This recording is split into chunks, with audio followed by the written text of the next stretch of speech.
My roller coaster broke mid-ride, causing me to hold on for dear life. When I survived, they tried to pay me hush money to stay quiet about what really happened. The safety bar clicks open in my lap as we reach the top of the Thunderbolt's highest peak, 200 feet above the ground, with nothing but my grip keeping me from flying out of this seat. I worked as a tester for a brand new amusement park ride, and 2 days before it was set to open to the public, I was assigned to be one of the first people to try it out. I made it through 4 test runs, but on the 5th, right as the coaster dropped from its highest peak, the safety bar holding me in place completely came loose, leaving me clinging for dear life as the ride whipped through loops and twists. By the time it screeched to a stop, my arms were numb from holding on, and the operator just stared at me wide-eyed, asking if I was okay as if I hadn't almost been thrown to my death. That day shook me to my core, and I walked away from the job, eventually becoming an architect, determined to design safer rides than the one that nearly killed me. "Hold on tight," Mark Daniels calls from the control booth below. His voice crackles through the intercom like he's making a casual announcement. I can't respond because I'm using both hands to grab whatever I can reach. The metal frame of the seat cuts into my palms. My knuckles go white as the coaster tips forward into the first drop. This is test run number 5 for the Thunderbolt, the newest attraction at Pinnacle Amusement Park, opening to the public in 48 hours. I'm the lead ride tester. My job is to find problems before customers do. Today I found a big one. The safety bar that's supposed to keep riders secure just popped open like a broken latch, 200 feet up on a roller coaster that reaches speeds of 80 miles per hour. The first drop hits and my body lifts out of the seat. Only my death grip on the side rails keeps me from launching into the sky. The wind tears at my clothes and hair as we plummet toward the ground. My stomach floats somewhere near my throat, not from the normal thrill of a roller coaster drop, from the very real possibility that I'm about to die. The coaster levels out after the first drop and immediately banks into a sharp left turn. Centrifugal force tries to throw me out of the right side of the car. I shift my grip and squeeze harder. The metal rails are slippery with morning dew. My hand slides slightly as we rocket through the turn. For a split second, I lose my grip entirely. Terror floods my system like ice water. This isn't supposed to happen. Safety bars don't just open during operation. Backup systems are supposed to prevent exactly this scenario. The intercom crackles again. "How's the ride quality?" Mark asks from his comfortable position on solid ground. I can't answer because speaking would require loosening my death grip. Also because the next section of track includes 3 consecutive loops. The first loop approaches fast, a perfect circle of steel track that will flip me completely upside down, with no safety restraint except my increasingly tired arms. We hit the base of the loop at full speed. The G-forces push me down into my seat as we climb the circular track. At least gravity is working with me for now. But at the top of the loop, everything reverses. Suddenly, I'm hanging upside down with nothing but my grip preventing a 200-foot fall to the concrete below. My arms burn with the effort of holding my entire body weight. The blood rushes to my head and makes everything fuzzy around the edges. I squeeze harder and pray the loop ends quickly. It feels like an eternity hanging there. In reality, it's probably 3 seconds. 3 seconds of staring down at the ground far below while my life depends on arm strength. The coaster exits the first loop and immediately enters the second, then the third. Each one worse than the last as my muscles fatigue and my grip weakens. By the time we clear the third loop, my arms feel like rubber. I'm not sure I can hold on much longer, but the ride isn't over. Next comes the corkscrew section, a series of spiraling turns that will try to fling me out through centrifugal force. No helpful gravity to hold me in place this time. The first corkscrew hits, and I'm thrown sideways against the right rail of the car. My left hand loses its grip entirely. For a terrifying moment, I'm hanging on with just my right arm. I manage to get my left hand back on the rail as we spiral through the turn, but my muscles are screaming now. Lactic acid burns through my forearms and shoulders. The second corkscrew goes the opposite direction. This time I slam against the left rail and my right hand slips. The pattern continues through 4 more spiraling turns. Each turn weakens my grip a little more. Each spiral brings me closer to the point where I won't be able to hold on anymore. My body weight feels like it's increasing with each passing second. Sweat makes my palms slippery despite the cool morning air. The metal rails become harder to grip as my hands slide around trying to find purchase. The coaster exits the corkscrew section and hits another straight away. I use the brief respite to adjust my grip and shake some feeling back into my fingers, but it's not nearly enough recovery time. The next section is called the Viper's Tail, a series of sharp S-curves designed to whip riders back and forth like a snake. With a functioning safety bar, it's probably fun. Without one, it's a death trap. The first S-curve throws me hard to the right, then immediately back to the left, then right again. Each direction change tries to tear my hands away from the rails. My vision starts to blur from exhaustion and adrenaline. The track ahead becomes a twisted maze of steel that seems to go on forever. How much more of this ride is there? The intercom crackles one more time. "Final section coming up," Mark announces cheerfully. "Hope you're enjoying the ride experience." Enjoying isn't exactly the word I'd use. Surviving might be more accurate. The final section is a series of small hills called bunny hops. Normally, they create a fun bouncing sensation. Today, they might finish what the rest of the ride started. Each hill launches my body up out of the seat. Each landing slams me back down with bruising force. My grip weakens a little more with every impact. The third bunny hop nearly does it. I go airborne for almost a full second before crashing back into the seat. My right hand loses its grip entirely, and for a moment I'm hanging on with just my left arm. Terror gives me a burst of adrenaline. I get my right hand back on the rail just as we hit the 4th hill, but I'm running on fumes now. My arms have nothing left. The 5th and final bunny hop approaches.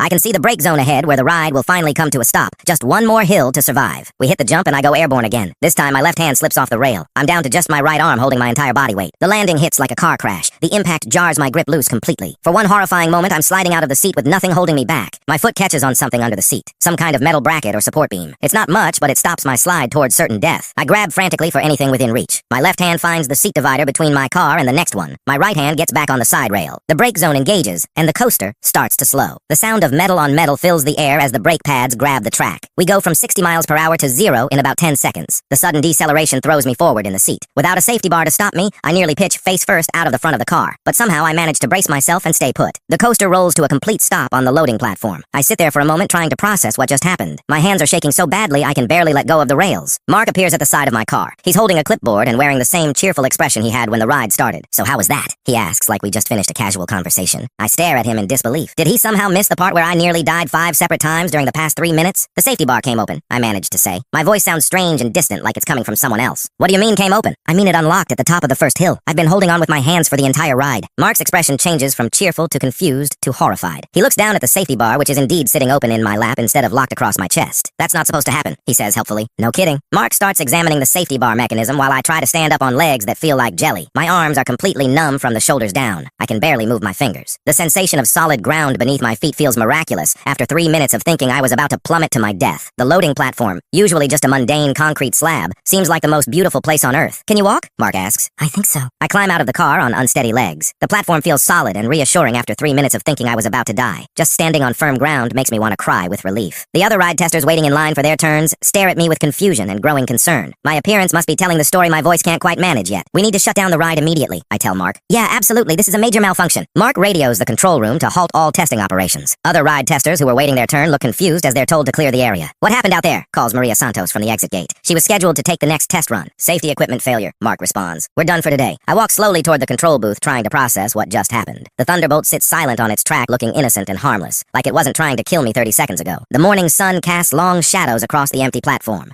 Birds chirp in the nearby trees. Normal sounds of a normal morning while I try to comprehend how close I came to dying. My supervisor Tom Williams meets me at the control booth entrance. He's been watching the ride operation from the observation deck and must have seen something was wrong. "Are you injured?" he asks immediately. "I don't think so, just shaken up." "What exactly happened out there?" I explain about the safety bar opening at the worst possible moment, about holding on with just my hands through loops and corkscrews and bunny hops, about nearly falling out multiple times. Tom's face gets darker with each detail. This is the kind of equipment failure that kills people and shuts down entire amusement parks. The liability implications are enormous. "Did you notice anything unusual before the ride started?" he asks. "No, the safety bar locked normally during the pre-ride check. It felt secure when we left the station, but it opened during operation, right at the top of the first hill, just clicked open like someone pushed a release button." Tom makes notes on his clipboard while I talk. Every detail will be documented for the safety investigation that's about to begin. His pen moves across the paper with mechanical precision. Each question and answer carefully recorded for the lawyers and insurance investigators who will inevitably follow. "We need to get you checked out by medical," he says. "I'm fine, just tired. Company policy. Any ride incident requires a medical evaluation." The medical examination takes place in the first aid station near the park entrance. A nurse named Patricia examines my hands and arms for injuries from gripping the rails so tightly. My palms are scraped and bruised from the metal rails. My forearms show finger-shaped bruises where I squeezed myself trying to maintain grip, but nothing serious enough to require treatment. The scrapes sting as Patricia cleans them with antiseptic solution. The pain feels almost reassuring after the numbness of shock. Physical sensations that prove I'm still alive and intact. "You're lucky," Patricia observes while cleaning the scrapes. "Falls from that height are usually fatal." I'm starting to realize that. "How are you feeling emotionally?" "Incidents like this can be traumatic." I consider the question. How do I feel? Terrified, angry, confused, grateful to be alive. It's hard to process everything at once. "Mostly just glad it's over," I tell her. "That's a normal response. You might experience some delayed reaction over the next few days. Trouble sleeping, anxiety, flashbacks. What should I do if that happens?" "Talk to someone. Don't try to tough it out alone." The medical evaluation concludes with Patricia clearing me to return to work duties, though I suspect my ride testing days might be over regardless of medical clearance. Tom meets me outside the first aid station with updates on the safety investigation. The maintenance team is already examining the Thunderbolt's safety systems, looking for the cause of the malfunction. "Preliminary findings suggest a mechanical failure in the locking mechanism," he reports. "What kind of mechanical failure?" "The spring that holds the safety bar in the locked position appears to have broken. When the ride hit the first drop, vibration caused the bar to pop open." "Is that a design flaw or manufacturing defect?" "Too early to tell. The investigation team will determine the root cause." Tom explains that the Thunderbolt will remain closed indefinitely pending completion of the safety investigation. The planned public opening in 48 hours is officially canceled. The news will devastate marketing plans and disappoint thousands of potential riders. But those concerns pale compared to what could have happened if the ride had opened with defective safety equipment. "What happens to the other ride testers?" I ask. "Everyone goes home with pay until we determine if testing can resume safely. And what happens to me? That's up to you. You can request reassignment to a different project or take some time off to recover." The offer of reassignment is tempting. Testing carnival games or kiddie rides seems much safer than high-speed roller coasters. But part of me doesn't want to let this incident define my career. "Can I think about it overnight?" "Of course. Take all the time you need." The drive home gives me time to think about what happened and what it means for my future. The ride testing job pays well, and I enjoy the work most of the time. But today showed me how dangerous it can be. Every traffic light and stop sign on the familiar route home seems to take forever. Normal driving feels impossibly slow after experiencing 80 miles per hour with no safety safety restraints. My apartment feels like a sanctuary after the chaos of the morning. I make coffee and sit on my couch trying to process everything that happened. My hands are still shaking slightly. The coffee tastes better than usual. Everything seems more vivid and meaningful after coming so close to losing it all. Colors brighter, sounds clearer, sensations more intense. The phone rings around 2 in the afternoon. It's my friend Danny Rodriguez, who works in the maintenance department at Pinnacle Park. Heard you had some excitement today, he says. Word travels fast. Are you okay? The rumors are pretty wild. I give Danny the full story about the safety bar failure and the 3 minutes of terror that followed. He listens without interrupting, except to occasionally mutter about safety protocols. Danny's mechanical expertise helps him understand the technical aspects of what went wrong. His shocked reactions validate my own sense that this was an unusually serious failure. That's insane, he says when I finish. You could have been killed. I'm starting to realize that. Are you going back to work tomorrow? I don't know yet. Tom said I could take time off if needed. Maybe you should. This kind of thing stays with you. Danny's right about that. Even sitting safely in my apartment, I keep replaying moments from the ride. The feeling of my grip slipping. The view of the ground far below. The certainty that I was about to die. The conversation with Danny helps me start processing the psychological impact of what happened. Talking through the details makes them seem more real and less like a nightmare. The evening news carries a brief story about the Thunderbolt's delayed opening due to technical issues. No mention of the near-fatal safety failure or my involvement in discovering it. I watch the news report while eating dinner. The reporter stands in front of Pinnacle Park talking about disappointed families who plan to ride the new attraction this weekend. Park officials say the delay is precautionary and expect the ride to open soon, the reporter concludes. I wonder if that's true or just public relations spin. Major safety failures usually take months to investigate and correct. The Thunderbolt might not open this season. The sanitized news coverage bothers me more than it probably should. The reality of what happened is so much more serious than technical issues suggests. Sleep doesn't come easily that night. Every time I close my eyes, I see the track rushing up at me or feel my hands slipping off the rails. Patricia was right about delayed reactions. The darkness amplifies every sound in my apartment. The refrigerator hum sounds like machinery. The settling of the building sounds like metal on metal. Everything reminds me of the ride. When I do manage to fall asleep, my dreams are filled with falling and failing grip strength. I wake up multiple times reaching for rails that aren't there. The next morning brings a call from Tom Williams, asking me to come in for a follow-up meeting. The investigation team wants to interview me about the incident, while the details are still fresh. How are you feeling today? Tom asks when I arrive at his office. Better, still processing everything? That's understandable. You've been through a traumatic experience. The investigation team consists of 3 engineers from the ride manufacturer and 2 safety inspectors from the State Amusement Device Bureau. They have detailed questions about every aspect of the ride experience. The meeting room feels formal and intimidating.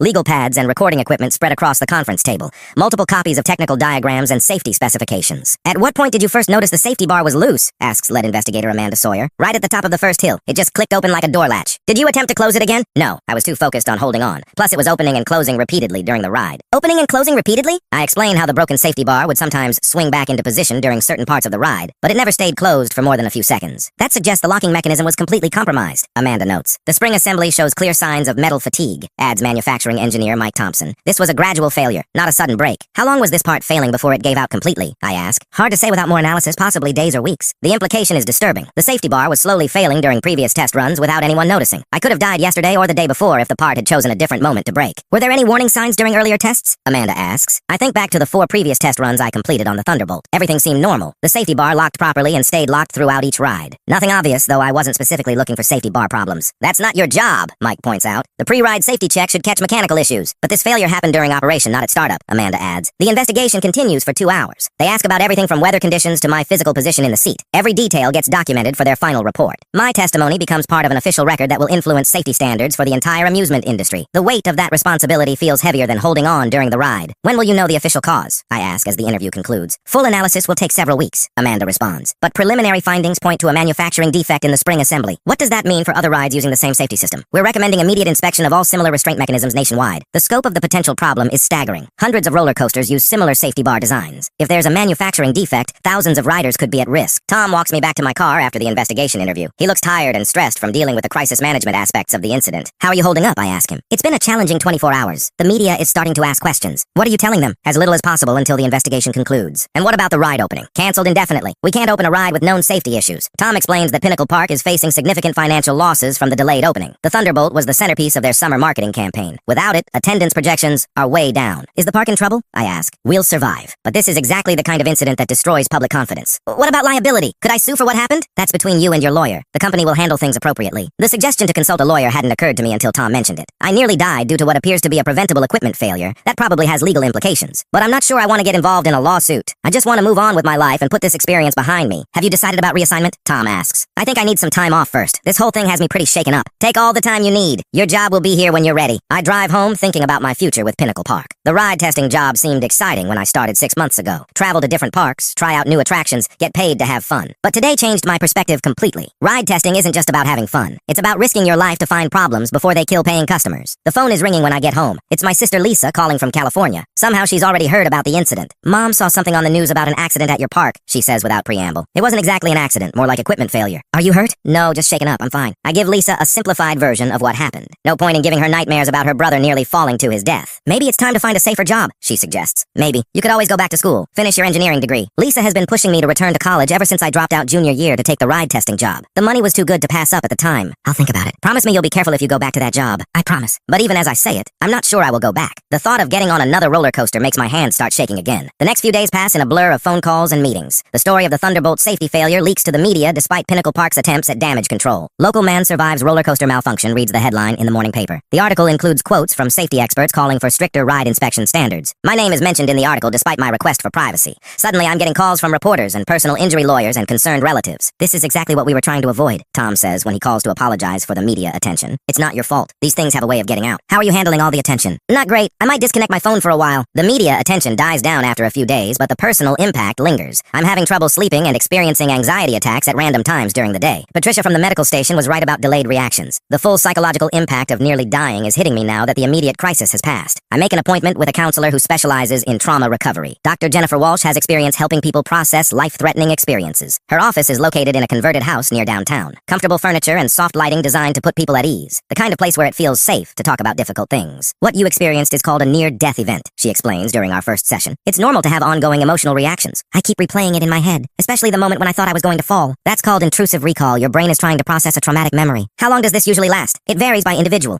Some people recover quickly, others need months of therapy. Dr. Walsh recommends a combination of cognitive behavioral therapy and relaxation techniques to help manage the anxiety symptoms. She also suggests avoiding situations that might trigger flashbacks. Like roller coasters? I ask. Definitely like roller coasters, at least until you've processed the trauma. The therapy sessions help, but progress is slow. Weeks pass before I can think about the incident without experiencing physical symptoms of anxiety. During this time, the investigation into the Thunderbolt safety failure concludes. Amanda Sawyer calls to update me on the final findings. The spring assembly was definitely defective, she reports. Metal fatigue caused by improper heat treatment during manufacturing. So it was a manufacturing defect? Yes, the part should have lasted 20 years under normal use. Instead, it failed after 6 months. What about other rides with the same parts? We've identified 47 roller coasters nationwide using the same safety system. All are being retrofitted with improved components. The scope of the recall is massive. 47 rides at dozens of theme parks across the country. The manufacturer faces millions in liability claims and retrofit costs. When will the Thunderbolt reopen, I ask. Probably not this season. Pinnacle Park is installing a completely different safety system. And what about criminal charges? The district attorney is reviewing the case. Manufacturing defects that cause injuries sometimes result in prosecution. The possibility of criminal charges hadn't occurred to me. Someone could go to jail because of what happened to me on that roller coaster. A month after the incident, I receive a settlement offer from Pinnacle Park's insurance company. The amount is substantial enough to pay for college and living expenses for several years. They want this to go away quietly, explains the attorney I consulted about the offer. Is it a fair settlement? For a near-miss incident with no permanent injuries? Yes, it's quite generous. What if I turn it down and sue instead? You might get more money, but it could take years to resolve. And there's always risk of losing at trial. I decide to accept the settlement. The money will allow me to return to school and finish my engineering degree without worrying about finances. The settlement paperwork includes a non-disclosure agreement preventing me from discussing details of the incident publicly, which is fine with me. I have no desire to relive the experience for media interviews. Tom Williams calls a few days later to check on my decision about returning to work. Pinnacle Park is offering me a promotion to senior ride tester with significantly higher pay. I appreciate the offer, I tell him, but I think it's time for me to try something different. Are you sure? You're one of our best testers. I'm sure. I'm going back to school to finish my engineering degree. What field of engineering? Probably structural or mechanical. Maybe I'll end up designing rides instead of testing them. Tom wishes me well and promises to provide positive references for my college applications. My time at Pinnacle Park is officially over. Returning to college feels strange after 2 years in the working world, but the settlement money makes it possible to focus on studies without worrying about part-time jobs. I enroll in structural engineering courses with the goal of specializing in amusement ride design. If I'm going to work in this industry, I want to be on the safety side of the equation. The university campus feels different than it did when I left. Younger students rushing between classes with backpacks full of textbooks, professors conducting research that seems increasingly relevant to my goals. Why structural engineering? Asks Professor Robert Martinez during orientation week. I want to design rides that don't try to kill people. That's an unusual motivation. Most students are drawn to the glamorous aspects. I've seen what happens when safety systems fail. It's not glamorous. Professor Martinez teaches a course on structural failure analysis. His expertise includes several famous disasters caused by design flaws or manufacturing defects. His office is filled with photographs of collapsed bridges and failed buildings. Each image tells a story about what happens when engineering goes wrong. Would you be interested in guest lecturing about your roller coaster experience? He asks, after learning about my background. Maybe, if it helps other students understand why safety matters. The guest lecture takes place during my junior year. Standing in front of 30 engineering students, I tell the story of my near-death experience on the Thunderbolt. The spring that was supposed to keep me alive failed due to improper manufacturing, I explain. One small part,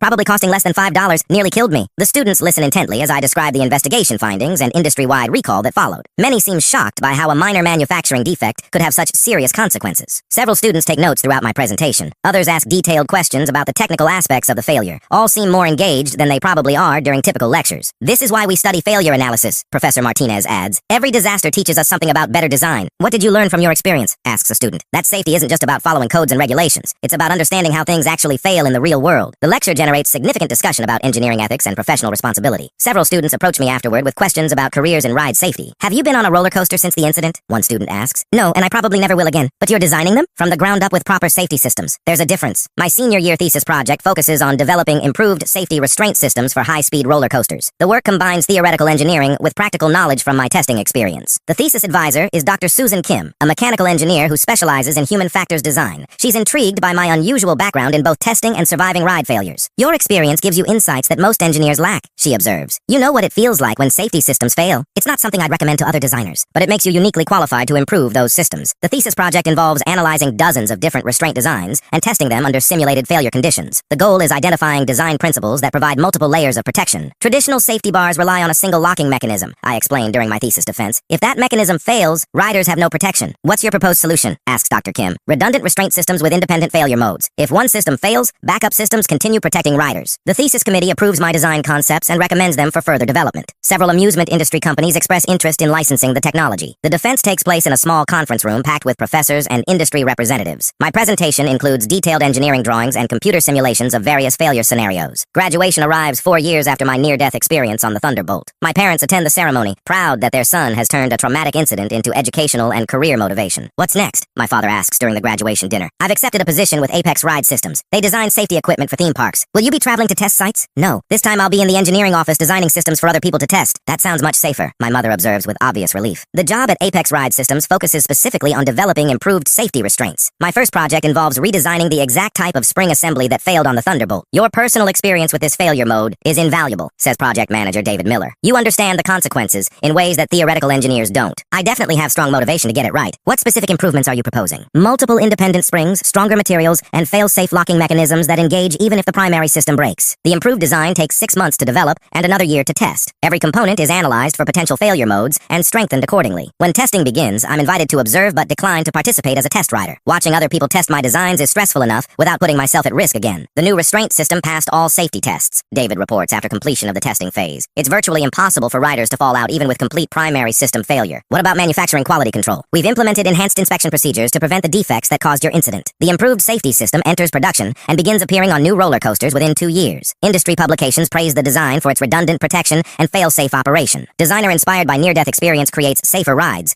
reads one trade magazine headline. The article includes a brief mention of my Thunderbolt experience without violating the non-disclosure agreement. 5 years after my graduation, I'm promoted to Chief Safety Engineer at Apex Ride Systems. The position involves reviewing all new ride designs for potential safety issues before they're built. You've become one of the industry's leading safety experts, observes Dr. Kim during a conference presentation. I had good motivation to learn the subject thoroughly. Do you ever regret leaving ride testing for engineering? Not for a second. I'd rather prevent accidents than survive them. The Thunderbolt at Pinnacle Park finally reopened 3 years after my incident, equipped with completely new safety systems. The ride operates successfully for 2 seasons before being demolished to make room for a new attraction. They're tearing down the ride that nearly killed you, Tom Williams mentions during a phone call. Good. That thing was cursed from the beginning. The new ride they're building has your safety systems. I know. We're designing the restraints. Any interest in testing it yourself? Absolutely not. I'm staying on solid ground from now on. By age 30, I've designed safety systems for over 200 roller coasters worldwide. None have experienced restraint failures similar to what I survived on the Thunderbolt. You've probably saved hundreds of lives through your work, my sister Lisa observes during a family gathering. I hope so. That's the whole point. Do you ever think about what would have happened if that safety bar hadn't failed? You mean if I'd never had the accident? Yes. Would you have stayed in ride testing instead of becoming an engineer? It's an interesting question. My near-death experience completely changed my career trajectory and life goals. Without it, I might still be testing rides instead of designing safer ones. Probably I was having fun with the testing job, so in a weird way almost dying led to a better career? I guess so, though I wouldn't recommend near-death experiences as career development strategies. The conversation makes me think about the unexpected ways traumatic events can shape our lives. My worst day became the foundation for my most meaningful work. The psychological journey from trauma to purpose wasn't straightforward or predictable. Years of therapy helped me process the fear and anxiety, but transforming that experience into professional motivation required conscious effort and deliberate choices. Some trauma survivors become consumed by their experiences. They allow fear to limit their potential and restrict their choices. Others use their survival as motivation to prevent similar incidents from affecting other people. I chose the second path partly because I had the technical background to make a difference. My engineering education provided tools for turning traumatic experience into safety improvements.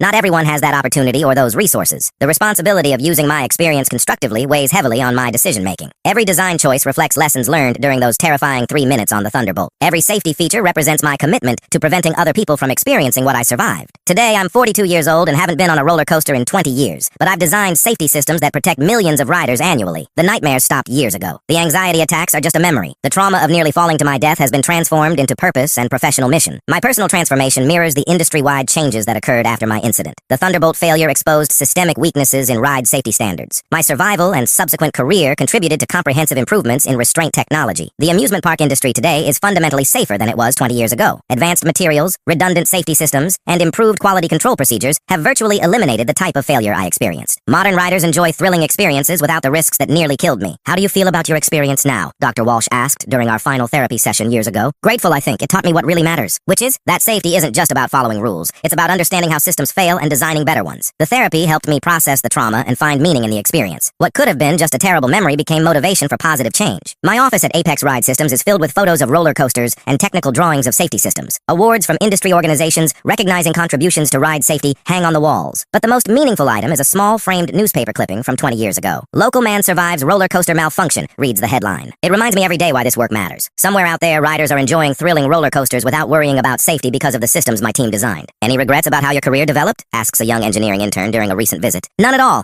Nearly dying was terrifying, but it led me to work that really matters. Would you do anything differently if you could go back? I'd probably hold on tighter during that first loop. The intern laughs, not realizing I'm completely serious. My grip strength definitely could have been better that day, but everything else worked out exactly as it should. The accident that nearly killed me became the foundation for a career dedicated to preventing similar incidents. Tonight I'm reviewing safety specifications for a new roller coaster design. It's equipped with the latest version of my restraint technology, multiple backup systems that make rider ejection virtually impossible. The specifications document is hundreds of pages thick, every component analyzed for potential failure modes, every material tested under extreme conditions, every assembly procedure verified through multiple quality control checkpoints. The design includes innovations that wouldn't exist without my experience on the Thunderbolt. Magnetic backup restraints that engage automatically if mechanical systems fail, redundant spring assemblies with independent failure modes, sensors that detect unsafe restraint positions and prevent ride operation. Each improvement represents lessons learned from that terrifying 3 minutes 20 years ago. Every safety feature is a direct response to specific failure modes I experienced firsthand. The industry's commitment to rider safety bears the fingerprints of my near-death experience. The engineers who design these rides will never experience what I did on the Thunderbolt. They'll never know what it feels like to hang upside down 200 feet above the ground with nothing but their grip keeping them alive. And thanks to the work we've done over the past 20 years, they'll never have to. That's exactly how it should be. Thanks for watching.